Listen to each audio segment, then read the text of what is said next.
Capítulo 5 – Sobrevivência. Os israelenses acreditavam que se capturassem um dos líderes do Hamas, a situação melhoraria. No entanto, durante o período que meu pai passou na prisão, a intifada só se tornou mais violenta. No fim de 1989, Amer Abu Saham, de Ramallah, vira todas as mortes palestinas que podia suportar. Como ninguém tinha armas, ele pegou uma faca de cozinha e esfaqueou 3 israelenses até a morte, dando início, na verdade, a uma revolução. Esse episódio marcou o início de uma considerável escalada de violência. Saham se tornou um herói dos palestinos que perderam amigos ou parentes, cujas terras haviam sido confiscadas ou que tinham algum motivo para querer vingança. Eles não eram terroristas natos, eram apenas pessoas que não tinham mais esperança nem opções. Não possuíam mais nada e nada tinham a perder. Não se portavam com a opinião do mundo nem com a própria vida. Para nós, crianças naquela época, ir à escola se tornou um verdadeiro problema. Era comum eu sair do colégio e ver jipes israelenses circulando pelas ruas, anunciando um toque de recolher imediato pelos alto-falantes. Os militares levavam essa medida muito a sério.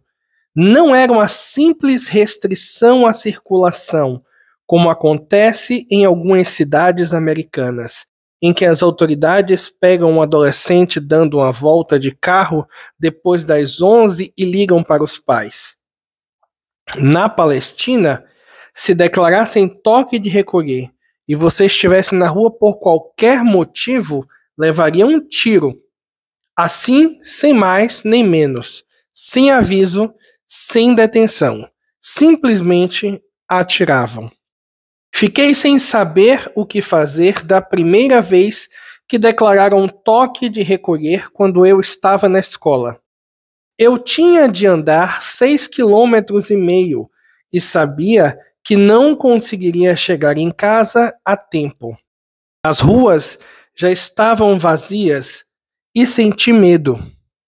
Não podia ficar onde estava e, apesar de ser apenas uma criança tentando voltar para casa, se os soldados me vissem, sabia que atirariam em mim. Muitas crianças palestinas levaram tiros em ocasiões como essa.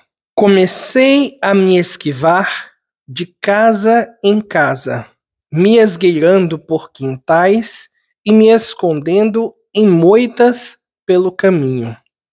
Eu tentava ficar o mais longe possível de cães latindo e homens com metralhadoras.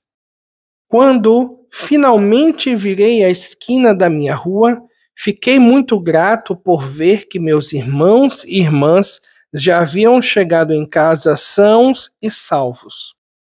No entanto, os toques de recolher eram apenas uma das mudanças que tivemos de enfrentar por causa da intifada.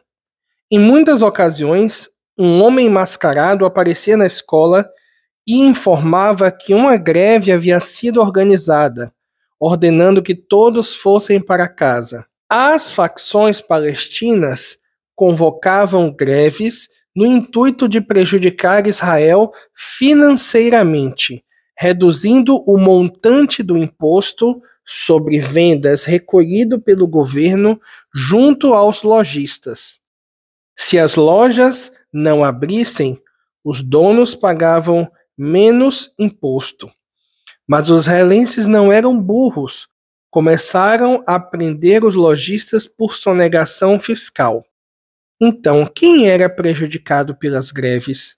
Além disso, as várias organizações de resistência lutavam incessantemente entre si por poder e prestígio. Mas o poder do Hamas crescia de forma constante começando a desafiar a hegemonia da Organização para a Libertação da Palestina. Além disso, as várias organizações de resistência lutavam incessantemente entre si por poder e prestígio, mas o poder do Hamas crescia de forma constante, começando a desafiar a hegemonia da Organização para a Libertação da Palestina, OLP. A OLP foi fundada em 1964, com o objetivo de representar o povo palestino. As três maiores organizações que a integram são o Fatah, um grupo nacionalista de esquerda, a Frente Popular para a Libertação da Palestina, um grupo comunista, e a Frente Democrática para a Libertação da Palestina, também de ideologia comunista. A OLP exigia que Israel devolvesse todas as terras pertencentes aos palestinos antes de 1948 e concedesse a eles o direito à autodeterminação. Para isso, travava uma campanha global de relações públicas, guerrilha e terrorismo a partir de suas bases, primeiro na vizinha Jordânia, depois no Líbano e na Tunísia. Ao contrário do Hamas e da Jihad Islâmica, a OLP nunca foi uma organização inerentemente islâmica. Seus grupos eram formados por nacionalistas, nem todos muçulmanos praticantes. Na verdade, muitos deles nem acreditavam em Deus. Mesmo na infância, eu considerava a OLP corrupta e interesseira. Seus líderes ordenavam que as pessoas, entre as quais muitos adolescentes, realizassem 1 ou 2 ataques terroristas de grande repercussão por ano, a fim de justificar a captação de recursos para a luta contra Israel. Os jovens Fedayeen não passavam de combustível para atiçar o fogo da raiva e do ódio e manter o fluxo constante de doações para as contas bancárias pessoais dos líderes da OLP. O primeiro grande sequestro de avião realizado pela OLP foi em 23 de julho de 1968, quando ativistas da Frente Popular para a Libertação da Palestina desviaram um Boeing 707 da companhia El Al para Argel. 12 passageiros israelenses e 10 tripulantes foram mantidos como reféns. Não houve mortes. No entanto, 11 atletas israelenses foram mortos 4 anos depois em um atentado terrorista liderado pela OLP durante as Olimpíadas de Munique, em 11 de março de 1978. Combatentes do Fatah atacaram um barco ao norte de Tel Aviv, sequestraram um ônibus e iniciaram um ataque ao longo da estrada litorânea, matando 35 pessoas e ferindo outras 70. Nos anos iniciais da primeira intifada, diferenças ideológicas mantiveram os caminhos do Hamas e da OLP bem separados. O Hamas era, em grande parte, estimulado pelo fervor religioso e pela teologia da Jihad, a guerra santa muçulmana para defender o Islã de seus inimigos infiéis, ao passo que a OLP era guiada pelo nacionalismo e pela ideologia do poder.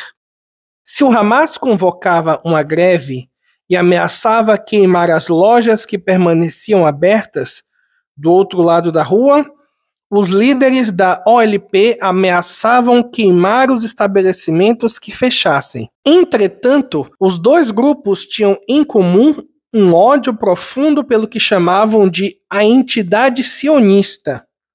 Por fim, as duas organizações concordaram que o Hamas faria sua greve no 9º dia de cada mês, e o Fatah, a maior facção da OLP, no primeiro dia. Toda vez que uma greve era convocada, tudo parava. Aulas, comércios, o trânsito, nada funcionava. Ninguém trabalhava, ganhava dinheiro ou estudava. Toda a Cisjordânia estava fechada, com homens mascarados, protestando, queimando pneus, pichando muros e fechando estabelecimentos. Porém, qualquer um podia pôr uma máscara de esqui e afirmar ser da OLP. Ninguém sabia ao certo quem estava debaixo das máscaras, pois todos eram guiados simplesmente por interesses individuais e vinganças pessoais. O caos reinava. Israel tirou partido da confusão. Como qualquer um podia ser guerrilheiro da intifada, tropas de segurança israelense punham máscaras e se infiltravam nas manifestações. Os soldados podiam entrar em qualquer cidade palestina em pleno dia e realizar operações impressionantes disfarçados de fedaie mascarados. Como ninguém tinha certeza de quem eram os mercenários, todos obedeciam às ordens para não correr o risco de levar uma surra, ver seu estabelecimento queimado ou ser chamado de colaborador de Israel, o que muitas vezes resultava em enforcamento. Depois de um tempo, o caos e a confusão chegaram a dar margem a tolices. Uma ou duas vezes, quando havia uma prova programada, meus colegas e eu convencemos os garotos mais velhos a ir à escola usando máscaras para convocar uma greve. Achávamos aquilo divertido. Em suma, estávamos nos tornando nossos piores inimigos. Aqueles anos foram particularmente difíceis para a nossa família. Meu pai ainda estava preso e a sucessão infinita de greves nos manteve fora da escola por quase um ano inteiro. Ao que tudo indica, meus tios, que eram líderes religiosos, e todas as outras pessoas decidiram que tinham a tarefa de me disciplinar. Por ser o primogênito do Sheikh Hassan Youssef, exigiam que eu me comportasse de maneira exemplar. Quando eu não satisfazia as expectativas, levavam a surra. A despeito do que eu fizesse, mesmo se fosse a mesquita 5 vezes por dia, nada era bom bastante. Uma vez eu estava correndo na mesquita, brincando com um amigo, e o imã veio atrás de mim. Quando me pegou, me suspendeu, me jogou de costas no chão. Fiquei sem fôlego e achei que fosse morrer. Em seguida, ele continuou a me agredir com socos e pontapés. Por quê? Eu não estava fazendo nada diferente das outras crianças. No entanto, por eu ser o filho do Hassan Youssef, eu deveria me comportar melhor do que todos os outros. Eu era amigo de um menino cujo pai era líder religioso e figura de destaque no Hamas. Esse homem costumava encorajar as pessoas a atirar pedras, embora não considerasse um problema os filhos dos outros levarem tiros por apedrejar colonos, o mesmo não se aplicava a seu filho único. Quando descobriu que tínhamos atirado pedras, nos pediu que fôssemos à sua casa. Achamos que ele queria conversar, mas o homem arrancou o fio de um aquecedor e começou a nos chicotear com toda a força até tirar sangue. Para salvar o filho, ele nos fez romper a amizade, mas seu filho acabaria por sair de casa sentindo mais ódio do pai do que do diabo. Fora os esforços para me manter na linha, ninguém ajudou minha família enquanto meu pai estava na prisão. Com seu encarceramento, perdemos a renda extra que ele ganhava como professor na escola cristã. Prometeram segurar a vaga até que ele fosse libertado.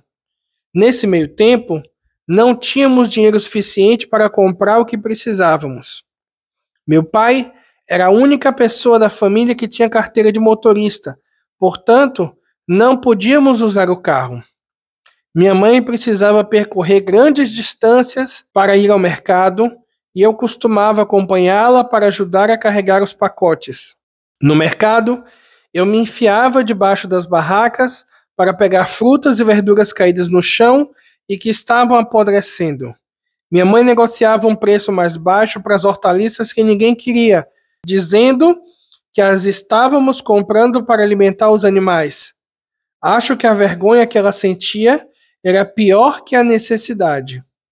Até hoje, Ela precisa pechinchar porque meu pai foi preso 13 vezes, mais do que qualquer outro líder do Hamas. Ele está na prisão enquanto escrevo estas linhas. Talvez ninguém nos ajudasse porque todos acreditavam que nossa família tinha muito dinheiro. Afinal de contas, meu pai era um proeminente líder religioso e político. As pessoas, sem dúvida, achavam que nossos familiares nos ajudariam. E claro, Alá proveria. Porém, nossos tios nos ignoravam. Alá nada fazia. Então, minha mãe cuidou sozinha dos 7 filhos. Meu irmãozinho Mohammed nasceu em 87.